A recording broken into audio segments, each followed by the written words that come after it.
The Mockery started the moment Reed Marlowe walked into the shooting range, the chalk dust and diesel smell of the Yorkshire facility heavy in the air. "Look what we have here, boys! A real live toy soldier," Nathan Slade announced, his voice dripping with contempt as he gestured at the Royal Guard's red uniform. The ex-Marine called him everything from palace decoration to ceremonial waste of space, while the crowd laughed and pointed. One veteran in the corner already recognized what others missed, watching with growing concern. Slade's insults grew more vicious by the minute, but Reed remained silent. That silence would become his undoing. But first, the question remained unanswered. Like what you're hearing? Drop a like and hit subscribe. And let me know in the comments where you're watching from. What kind of man walks into a civilian shooting range wearing full ceremonial dress uniform on his day off?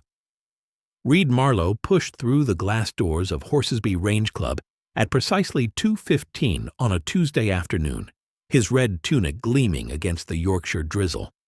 At 5'8", with a compact build that spoke of functional strength rather than show, Reed moved with the economical precision of someone who never wasted motion. His weathered hands carried a single black canvas bag that looked older than most of the shooters inside. The conversation stopped the moment he stepped into the main hall.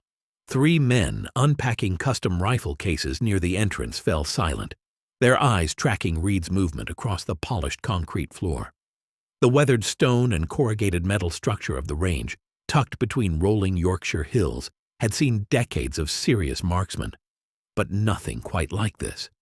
A woman adjusting her spotting scope glanced up twice, her mouth forming a small O of surprise, before she turned back to her equipment with obvious effort.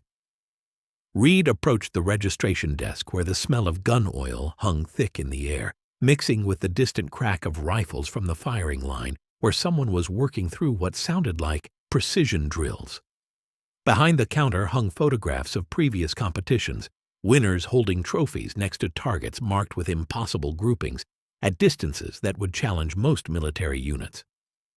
His signature on the register came swift and sure, despite the curious glances from 2 younger shooters who had stopped their conversation mid-sentence to stare.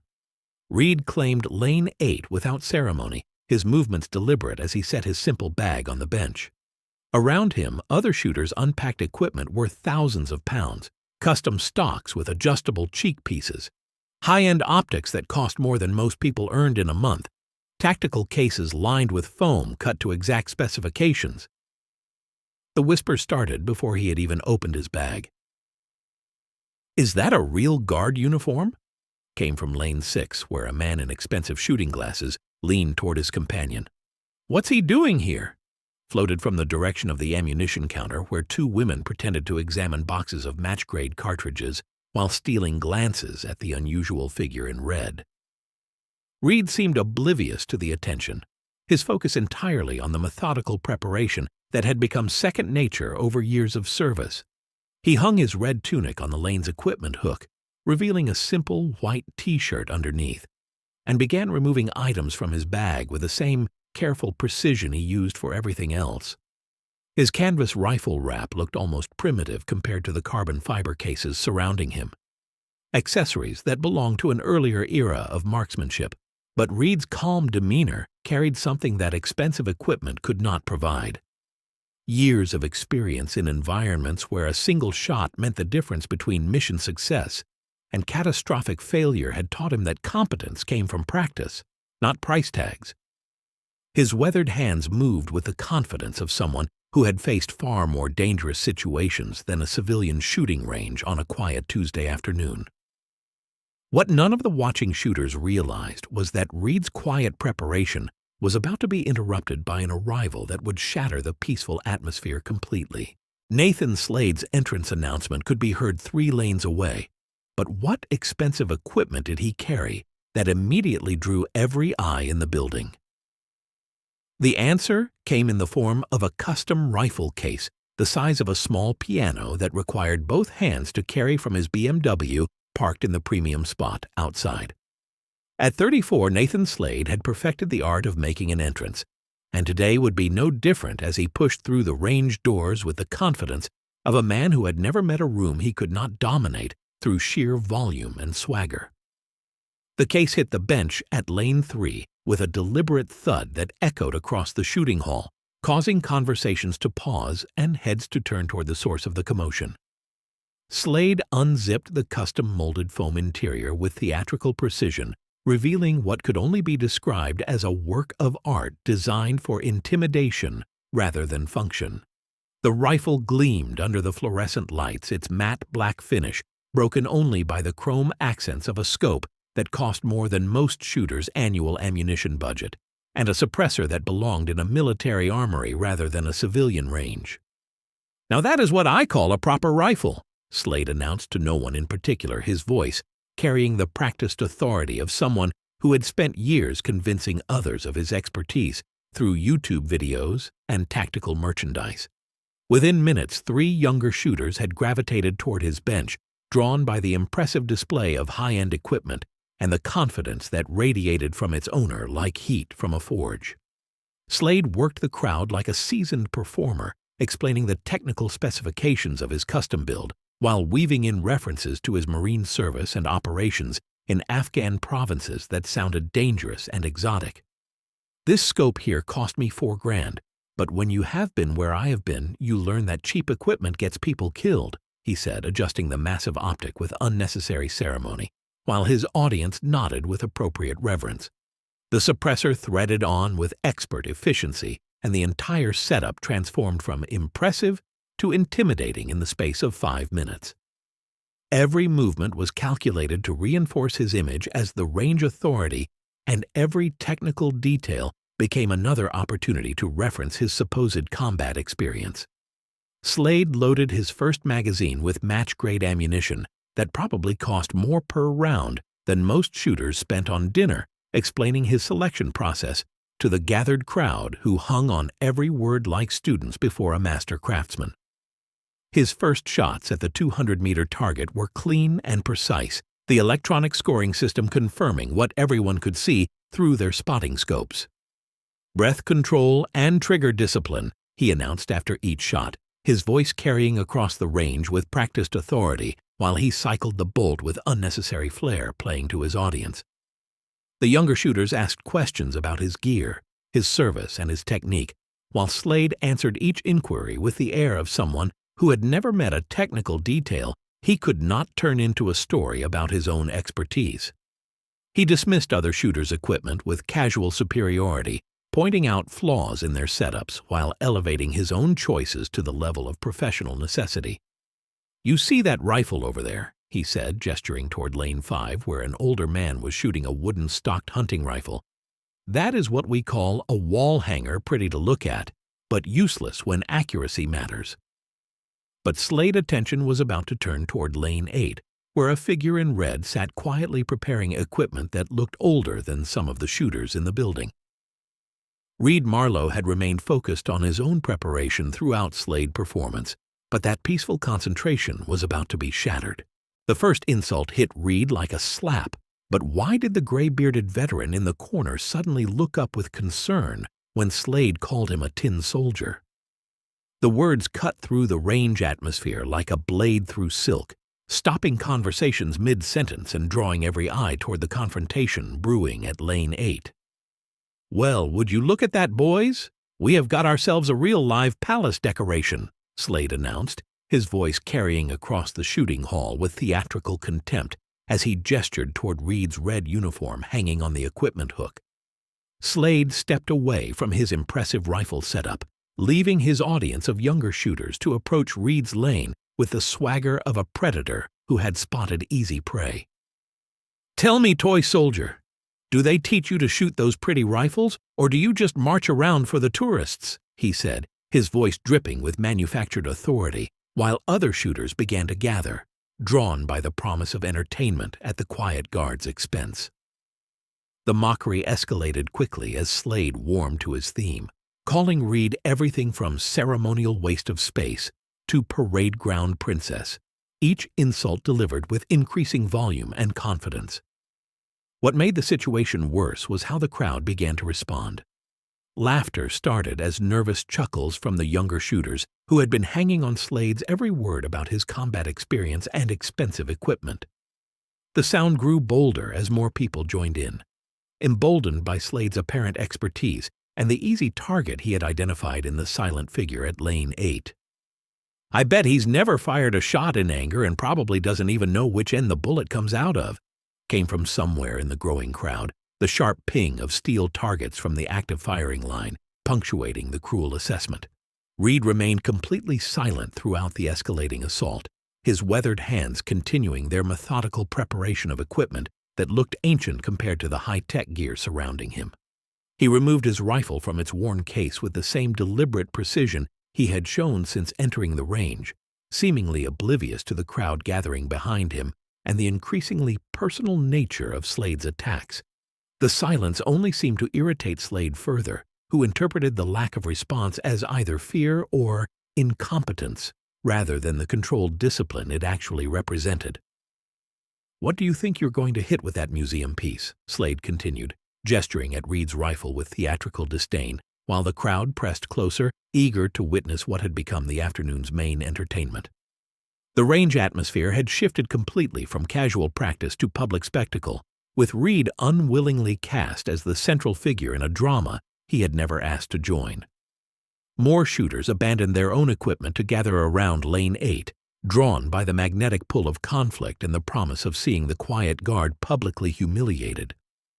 But one person in the growing crowd was not laughing. M. Henderson, 3 Para, sat at the far end of the range, his gray beard and weathered hands marking him as someone who had seen more than his share of military service over the decades. Henderson watched the unfolding scene with growing unease, his experienced eye recognizing something in Reed's bearing that the others completely missed. The way Reed handled his equipment, the economy of movement, the absolute stillness under pressure. These were not the traits of a ceremonial soldier, but of someone who had learned his craft in places where mistakes carried deadly consequences. Henderson's concern grew as he recognized the signs that the laughing crowd around him failed to see, but what happened next would transform their amusement into something far more serious. Slade stepped forward with calculated confidence, his voice carrying across the now silent shooting hall as he issued his formal challenge designed to demonstrate once and for all the difference between real soldiers and palace guards. "I'll tell you what, toy soldier, since I'm feeling generous today, I'll give you a chance to prove that uniform means something more than standing around looking pretty," Slade announced, his custom rifle gleaming under the fluorescent lights as he gestured toward the distant targets with practiced authority. The crowd pressed closer, sensing the approaching spectacle while Slade continued his performance, treating Reed like a complete amateur who needed professional guidance to avoid complete embarrassment. "I'll even let you use a proper scope. Can't have you missing because your museum piece doesn't have any real sights," he added, with condescending generosity that drew approving nods from his audience. The excitement in the crowd was electric as shooters abandoned their own equipment to witness what promised to be a master class in the difference between ceremonial duty and real military service. The anticipation built as Slade explained his generous terms, allowing Reed to choose any scope from his collection of high-end optics to level what he saw as an impossibly uneven playing field. But then Reed spoke for the first time since entering the range, his voice quiet but carrying unexpected weight that cut through the crowd noise like a blade through silk. "I'm not here to compete," he said simply, his weathered hands continuing their methodical preparation while the crowd waited for him to decline the challenge and retreat with whatever dignity remained. Instead, Reed looked up from his equipment with eyes that had seen far more than anyone in that room could imagine, and added words that changed everything about the situation unfolding at lane 8. "But if you insist," Reed continued, his acceptance delivered with the same calm precision he brought to everything else, while Slade's smile widened in anticipation of easy victory. The target selection came next, with Slade choosing 700 meters to ensure his technological advantage would be decisive against what he saw as an outdated rifle wielded by someone who had never faced real combat. The distance was announced by the range officer as active steel silhouette, creating a moment of heightened tension as both men prepared for shots that would settle the question of competence once and for all. Henderson's concern deepened as he watched Reed check his rifle chamber and settle into position using only the iron sights that came standard with his L-42A1 rifle. Henderson recognized that only a marksman with muscle memory honed under fire would trust iron sights at this distance. While others saw an antique weapon being used by an amateur, Henderson saw the tools of a craftsman who had learned his trade in places where second chances did not exist. The wind flags fluttered gently across the range, a detail that most shooters would struggle to read properly, but Reed's eyes tracked their movement with the automatic assessment of someone for whom such calculations had once meant survival. The crowd settled into expectant silence, mixing excitement with what they assumed was justified pity for the guard who had accepted an impossible challenge. They prepared to witness what looked like a massacre as Slade took his position with equipment worth more than most annual salaries, while Reed lay prone with a rifle that belonged in a museum according to everyone except the one man who truly understood what was about to happen. Reed's single shot at 700 meters took less than 3 seconds, but what elite military unit did Henderson reveal Reed had served with that made the crowd's laughter die instantly? The answer would transform everything they thought they knew about the quiet man in the red uniform who had just accomplished what seemed impossible with equipment most considered obsolete. Reed settled into his shooting position with movements that spoke of countless hours training in conditions far worse than this civilian range, his body flowing into the stance with fluid economy that comes from muscle memory carved by necessity.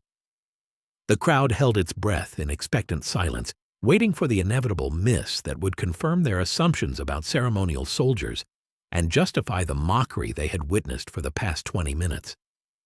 Slade stood behind his expensive rifle setup, confident in his technological advantage, while other shooters positioned themselves to get the best view of what they assumed would be a humiliating failure.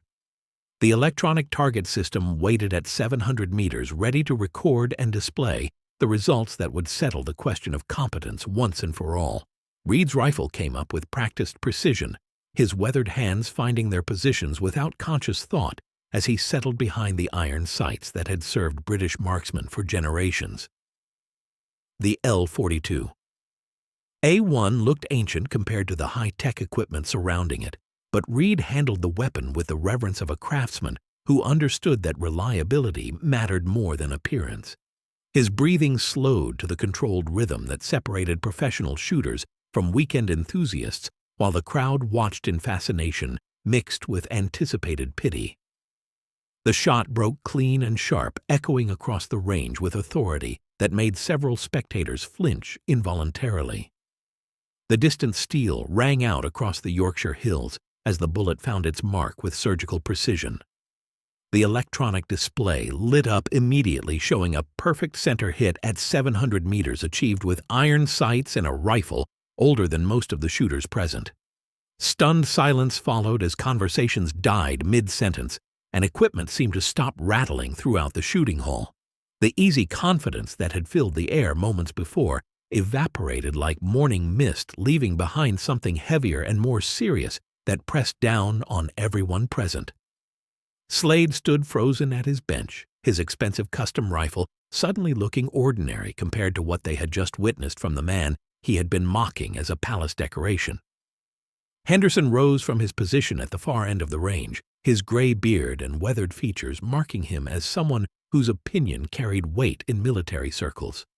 "Reed Marlowe," he announced, his voice carrying across the silent hall with the authority of someone who had earned the right to speak.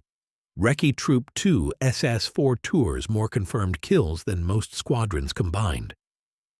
The words hit the crowd like physical blows as the truth about Reed's background shattered every assumption they had made based on his ceremonial uniform.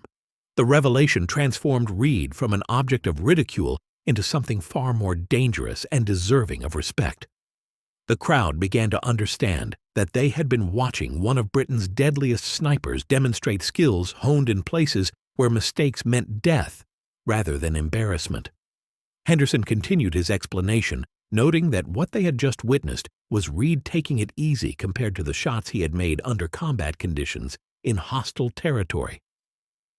Slade's expensive equipment worth thousands of pounds suddenly appeared inadequate next to Reed's demonstration of pure skill developed through years of experience in environments that demanded perfection. The technological advantages that Slade had been boasting about meant nothing when faced with the kind of training that turned men into precision instruments capable of delivering death at impossible distances. The atmosphere in the range had shifted completely, and what happened to the crowd of admirers who had been hanging on Slade's every word would reveal just how dramatically the afternoon had changed. The crowd's behavior shifted instantly as they discovered Reed's extraordinary military service, leaving Slade suddenly alone at his bench with his expensive equipment looking inadequate next to what they had just witnessed. The easy banter and competitive atmosphere died completely, replaced by something heavier and more respectful that pressed down on everyone present. The smell of gun oil seemed sharper in the sudden hush, as the building itself recognized the shift from entertainment to education. Slade stood alone, his high-tech rifle suddenly feeling inadequate compared to Reed's demonstration of pure skill earned through years of experience in places where mistakes carried deadly consequences. His audience of younger enthusiasts who had hung on his every word about combat experience and technical specifications began drifting away, drawn by the magnetic pull of genuine expertise they had been mocking just moments before. The respect that Slade had tried to claim through expensive equipment and loud confidence had been earned by Reed through demonstration rather than declaration.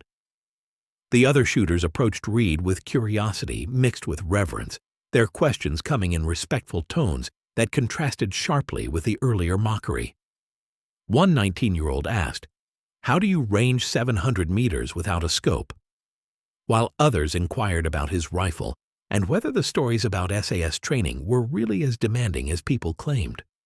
Reed answered each question with the same quiet precision he brought to everything else, explaining technical details without boasting and sharing insights without claiming superiority over anyone present. Royal Guard is a posting for active-duty soldiers, not just ceremony, Reed explained to the gathering crowd, his weathered hands still resting on his rifle as he spoke. The revelation hit the listening shooters like a physical blow as they realized their assumptions about ceremonial duty had been completely wrong. Most guards rotated in from active units, including special forces, Reed continued, and the ceremony they saw at Buckingham Palace represented just the visible part of service that required soldiers capable of handling live ammunition around heads of state. The crowd's perception had reversed completely from mockery to admiration in the space of a single shot that proved competence could not be measured by uniform color or equipment cost. Henderson's revelation about Reed's background had shattered every assumption they had made based on appearances, transforming their understanding of what real military service looked like when stripped of Hollywood glamour and civilian misconceptions. The expensive scopes and tactical accessories that had seemed so important minutes before now appeared secondary to the fundamental skills that Reed had spent years developing. The young shooter's respectful tone carried none of the earlier mockery, but instead reflected the kind of curiosity that comes from recognizing true expertise when confronted with it. Reed demonstrated the sight picture and breathing techniques that separated professional marksmen from weekend enthusiasts, his explanations patient and thorough, despite the uncomfortable attention his demonstration had created. The transformation was complete as the range had become an unexpected classroom in the value of humility and the danger of judging others by their uniforms rather than their capabilities. What Reed did next would provide the final lesson about the difference between appearance and reality as he prepared to leave behind a group of shooters who would never again make assumptions about quiet competence. Reed packed his equipment with the same methodical precision he had shown throughout the afternoon, his weathered hands moving with practiced efficiency while the crowd watched in respectful silence. The distant sound of sheep calls drifted across the ancient stone walls surrounding the range, a reminder of the Yorkshire countryside beyond their transformed understanding. "People see the red uniform and think ceremony," he said quietly. his voice carrying the weight of years spent in places far more dangerous than Buckingham Palace. We carry live ammunition around heads of state, same as any security posting, only more tourists taking pictures. The lesson resonated through the silent hall where expensive equipment suddenly seemed less important than the skills that truly mattered. Share a time you misjudged someone based on appearance. Reed's demonstration proved that respect must be earned through capability, not claimed through boasting or gear. What does it mean when ceremony and combat skills exist in the same person?